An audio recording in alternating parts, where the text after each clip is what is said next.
అబంధ హస్తాలుగా మారకూడదని కోరుకుంటాను సార్. ప్రతి ఒక్క తల్లిదండ్రుల యొక్క బాధ్యత ఉంది. ఇప్పుడు మా పిల్లలు ఉన్నారు, అలాగే చాలా మంది పిల్లలు ఉన్నారు. వాళ్ళు ఎందుకు ఇందులో లేరు అంటే మనం పెంచేటువంటి పెంపకంలో కూడా ప్రతిదీ పర్యవేక్షణలో కూడా ఉంటదని నేను చెప్తాను. ఎందుకంటే అందరు తల్లిదండ్రులు ఇలాగే ఉన్నారు, ఇలాగే విచ్చలవిడిగా వదిలేస్తున్నారని నేను చెప్పను. కానీ ప్రతి ఒక్కరికి బాధ్యత, మన కుటుంబ బాధ్యత ఎలాగుందో దేశం మీద కూడా మనకు బాధ్యత ఉన్నటువంటి వ్యక్తులు ఎవరైనా సరే. కానీ పిల్లలు పట్టి ఇలాంటి విషయాల్లో సంఘ విద్రోహమైనటువంటి ఇలాంటి కార్యకలాపాల్లో పాల్గొంటూ ఉంటే మాత్రం ఖచ్చితంగా పేరెంట్స్ కూడా కంట్రోల్ చేయాల్సినటువంటి అవసరం ఉంది సార్. మా అధినేత పవన్ కళ్యాణ్ గారు కూడా చెప్పింది అదే.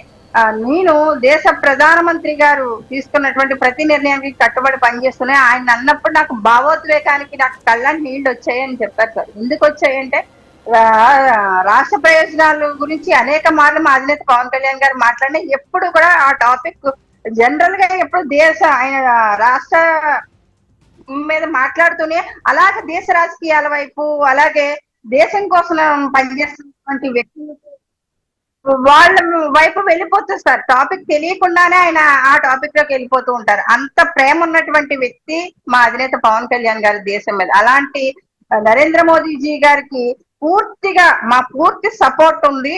మేము ఎక్కడా కూడా తగ్గము. మేము ఎప్పుడు కూడా ఎన్డీఏ కూటమికి కట్టుబడి చేస్తున్నాం కాబట్టి ఖచ్చితంగా మా మద్దతు ఎప్పుడు ఉంటది. కాకపోతే ఎవరైతే ఆయన మీద విమర్శనాస్త్రాలు సంధించారో అవన్నీ కూడా వెనక్కి తీసుకొని మీరు సరి చేసుకోవాల్సినటువంటి బాధ్యత కూడా యువత మీద ఉందని ఆయన ఇంకొకసారి గుర్తు చేశారు సార్. నిజంగా దానికి చాలా మంది భోగాపురం ఎయిర్పోర్ట్ ఓపెనింగ్ రోజు మాత్రం చాలా మంది కనెక్ట్ అయ్యారు. పవన్ కళ్యాణ్ గారు ఒక ప్రశ్న హైలైట్ అయ్యిందంటే కనుక ఆయన మాట్లాడింది గుండె లోతుల్లోంచి వచ్చినటువంటి మాటలు కాబట్టి ప్రజలకు కూడా అంత బాగా రిసీవ్ అయ్యింది sir. Okay madam, yeah okay. Pasupuleti Suresh గారు గుడ్ మార్నింగ్ సార్. సో ఓవరాల్గా మనం చూస్తున్నాం నిన్న పవన్ కళ్యాణ్ గారు చేసినటువంటి వ్యాఖ్యలు. సో ఎన్డీఏలో అనేక